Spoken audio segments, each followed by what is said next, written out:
Hello students, this is the continuation of chapter number 14, Conservation and Preservation of Resources. Till page number 82 we had completed in the class. Now page number 83, Mineral Resources. Years ago, human beings used tools made of stone for hunting. This means the relationship between human beings and mineral is very old and close. The stages of human development in human culture are known by the name of minerals, such as Stone Age, Copper Age, Bronze Age, Iron Age. Present time is called an atomic age. The importance of minerals has increased a lot after the Industrial Revolution. India has enough mineral resource to keep pace with the rest of the countries of the world. तो शिकार के लिए पहले के ज़माने में लोग stone पत्थर का यूज़ करते थे जिससे वो हथियार बनाते थे। जानवर का शिकार करने के लिए पत्थर स्टोन है, वो भी एक मिनरल है। तो हम ये कह सकते हैं कि इंसानों और मिनरल्स का रिश्ता बहुत पुराना है, क्योंकि हम उसका यूज़ हमारी डिफरेंट नीड्स को फुलफ़िल करने के लिए यूज़ कर रहे हैं। ह्यूमन डेवलपमेंट के स्टेजेस हैं, उसे हम मिनरल्स के नाम से जानते हैं, जैसे कि stone age, copper age, bronze age, iron age. और अभी का टाइम है जिसे हम एटॉमिक एज बोलते हैं। ये ऐसा टाइम है जब से एटम बॉम्ब का इस्तेमाल करने लगे हैं। रिसोर्सेज की ज़रूरत इंडस्ट्रियल रेवोल्यूशन के बाद बहुत ज़्यादा बढ़ गई, क्योंकि इंडस्ट्रीज़ को सेटअप करने के लिए बहुत सारे मिनरल्स की ज़रूरत होती है। मिनरल कंजर्वेशन, इस मिनरल्स को हम कैसे बचा के रखें? Due to technological development and demand of increasing population, extreme consumption of natural resources has reached its pinnacle after the Industrial Revolution. So, there is a danger of exhausting some minerals. Mineral resources are used extensively today. Minerals such as petroleum products are on the verge of exhaustion. Population बढ़ रही है, technology में development हो रहा है, इसीलिए लोगों का नेचुरल रिसोर्सेज का कंजम्पशन जो यूज़ है वो बढ़ गया है। इसीलिए ये ज़रूरी है कि रिसोर्सेज को हम ख़त्म होने से बचाएं। पेट्रोल डीजल ऐसे रिसोर्स है जो ख़त्म होने की तैयारी में है, उसको हम बचा के रखने चाहिए। Hence, mineral resources should be used very judiciously. Its conservation is also a kind of saving. It is also important to find an alternative to the minerals that are on the verge of extinction. Wherever it is possible, a process should be done to recycle minerals. तो हमें judiciously यानी सोच समझ के use करना चाहिए। कोई भी चीज़ को कंजर्व करना यानी कि अच्छे तरह से यूज़ करना, सेविंग करना, बचा के रखना, तभी ये पॉसिबल होगा। और उसका recycle the minerals, process should be done to recycle the minerals. Forest and wildlife resource, दूसरा जो रिसोर्स है वो है फॉरेस्ट और wildlife. Human existence and progress are attributed to various resources. We have been fulfilling our various needs by taking various things from nature. Among these, forests are very important resource and wildlife is also unique and diverse. Great importance is given to the forest in the Indian culture. Forest भी एक resource है जो हमारी demands को पूरा करते हैं, इसीलिए उनको हम रिसोर्स मानते हैं। इंडिया का बहुत सारा पार्ट है जो कि फॉरेस्ट से कवर है, और वाइल्ड लाइफ जिसमें जानवर आते हैं वो भी हमारे लिए बहुत ज़्यादा ज़रूरी है। इन सभी रिसोर्स को हमारा कल्चर बचाने के लिए सबको बचा के रखना चाहिए। Importance of forest, forest are useful to us in many ways. Teak and salwood is used as timber. Home furniture etc. are made from it. Sports articles are made from cedar and pine. Baskets, paper, rayon etc. can be made from bamboo. We get lacquer, glue, honey, herbs etc. from forest. Forest provide livelihood to the people living in it. तो forest का हमारी life में क्या ज़रूरत है? तो अभी हम भी डिस्कस करेंगे। फॉरेस्ट हमें कई तरह से मदद रूप है। अलग अलग पेड़ हमें फॉरेस्ट में मिलते हैं, जैसे टीक, साल। इनकी लकड़ियों से हम फर्नीचर बनाते हैं। स्पोर्ट्स के साधन बनाने में सेडार और पाइन के पेड़ों का यूज़ होता है, जैसे bat, hockey stick etcetera. Basket, paper, rayon, ये सब बाम्बू का पेड़ से बनते हैं। लेकर यानी को पेंट का जो स्प्रे करते हैं उसमें लेकर मिलाते हैं, वो फॉरेस्ट से मिलता है। ग्लू यानी गोंद, हर्ब्स, हनी यानी शहद, ये सब हमें फॉरेस्ट से मिलता है। हर्ब में से मेडिसिन बनाते हैं। बहुत सारे लोग फॉरेस्ट से जो चीज़ें मिलती हैं उससे पैसा कमाते हैं और अपना जीवन निर्वाह करते हैं। Along with the economic importance, the environmental importance of the forest is also special. Forests retain moisture by preventing climate from being adverse. Moreover, it is useful to bring more rainfall.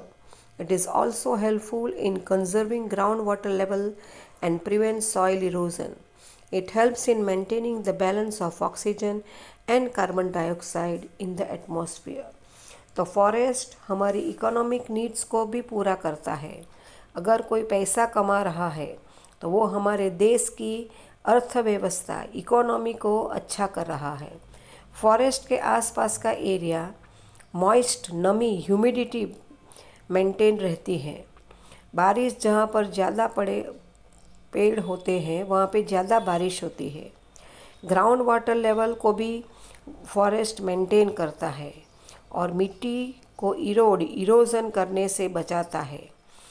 Atmosphere में जो oxygen और carbon dioxide है उसका balance maintain करना वो भी पेड़ों का काम है, क्योंकि पेड़ जो है वो जो कार्बन डाइऑक्साइड एटमॉस्फेयर में है उसको एब्जॉर्ब करते हैं, जो ऑक्सीजन हमारे लिए ज़रूरी है वो रिलीज़ करते हैं।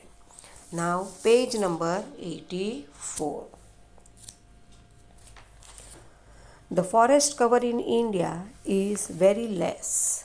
The largest forest cover are in the Andaman and Nicobar Island as well as in the state of Mizoram, Manipur, Tripura and Arunachal Pradesh.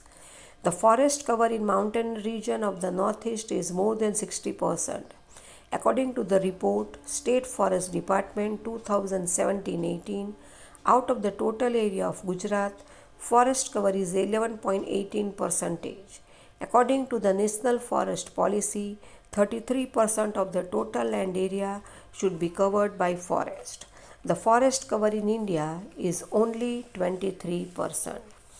तो फॉरेस्ट का जो कवर है वो हम सबसे ज़्यादा अंडमान निकोबार में है और अदर स्टेट से जैसे मिज़ोरम, मणिपुर, त्रिपुरा और अरुणाचल प्रदेश, ये सब नॉर्थ ईस्ट के राज्य है जिसमें ज़्यादातर फॉरेस्ट से कवर है।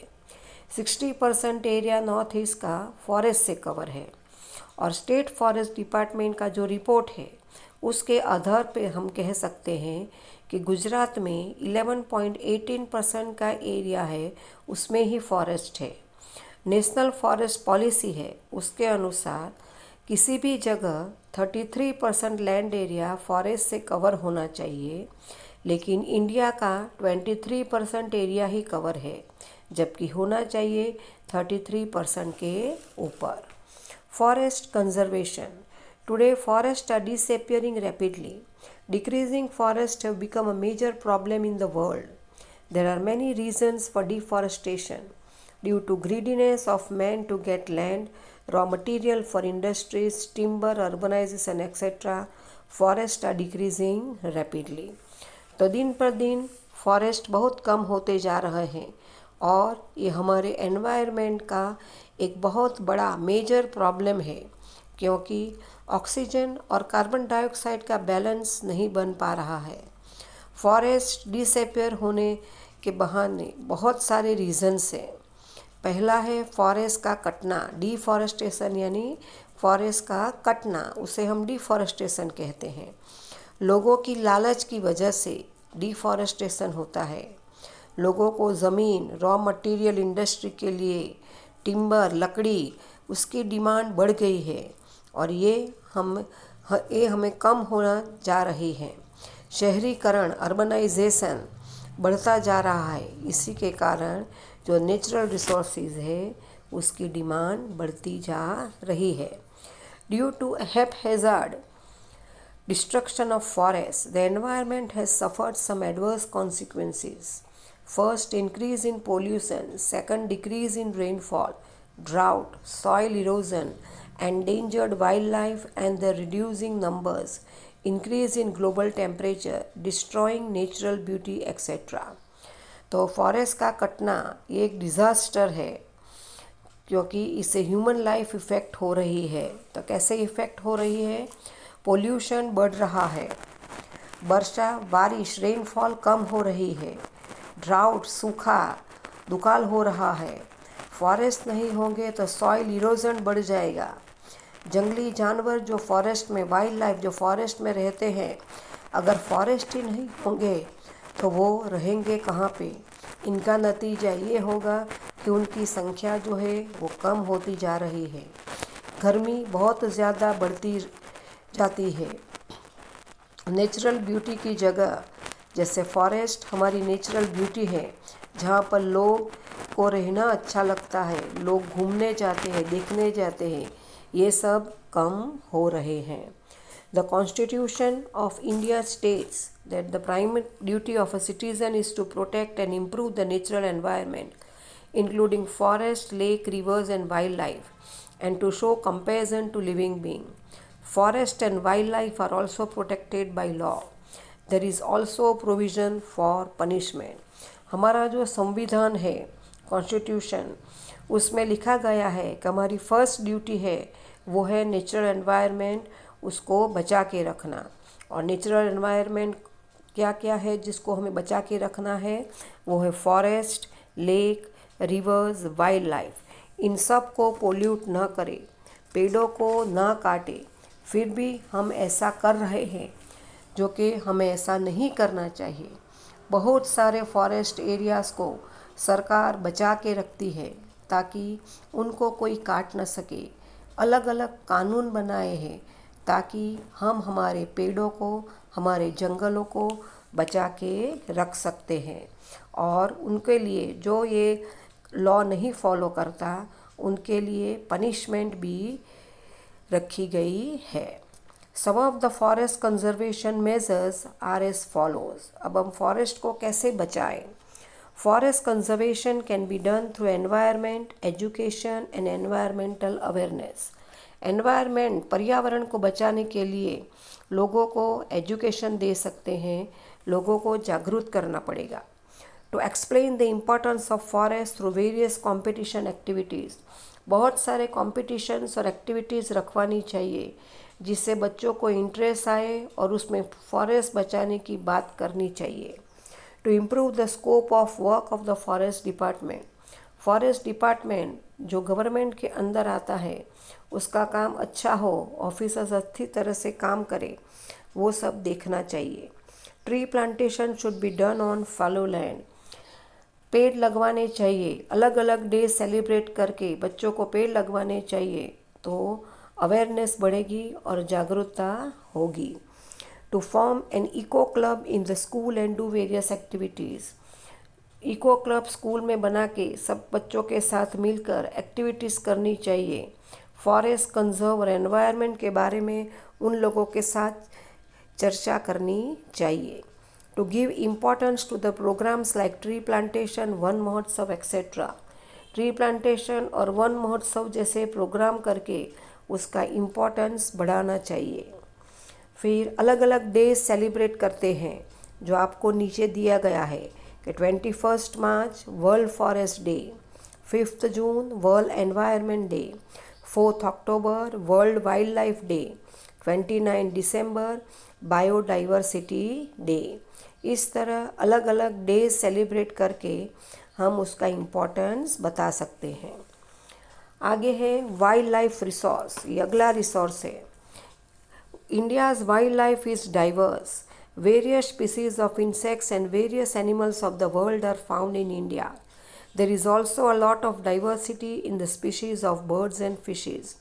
Extreme diversity is found in reptiles, mammals and amphibians. तो इंडिया के अंदर बहुत सारे एनिमल स्पीशीज़ है, उनकी अलग अलग प्रजाति रहती है। बहुत सारे जानवरों, इंसेक्ट्स की स्पीशीज़ इंडिया के अंदर देखने को मिलती है। बहुत वैरायटी है, उसको हम डाइवर्सिटी कहते हैं।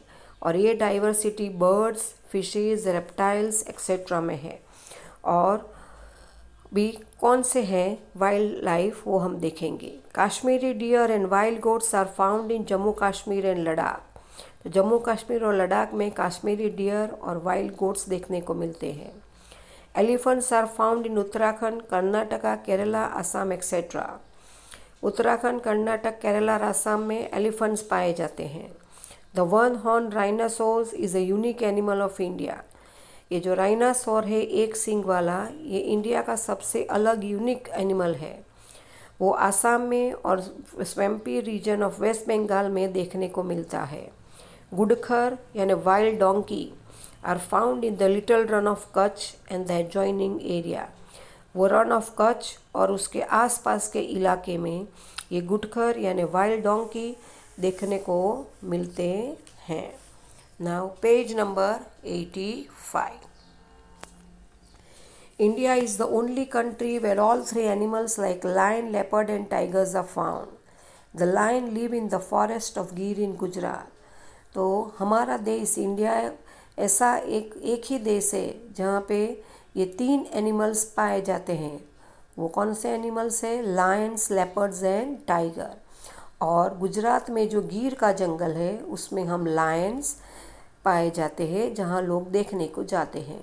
Tigers are found in West Bengal, Madhya Pradesh, Maharashtra, Karnataka, Rajasthan in different region of Himalayas. Royal Bengal tiger is one of the 8 species in the world. Bears are found in Danta, Jessore, Vijayanagar in the area of Dedyapada and Ratan Mahal in Gujarat. बेर यानी भालू, उसका picture आपको right hand side पे दिया है।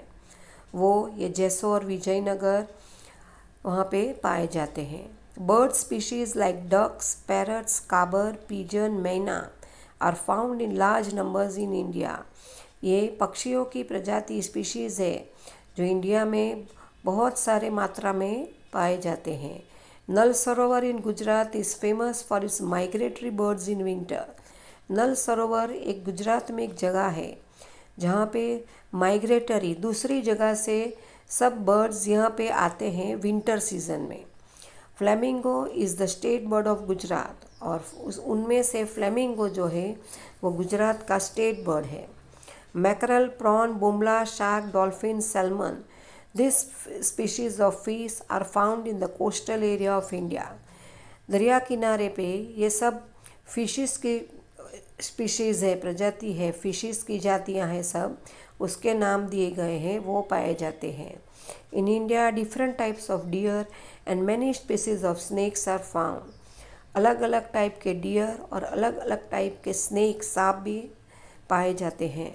Red pandas are found in the snow forest of the Himalayas.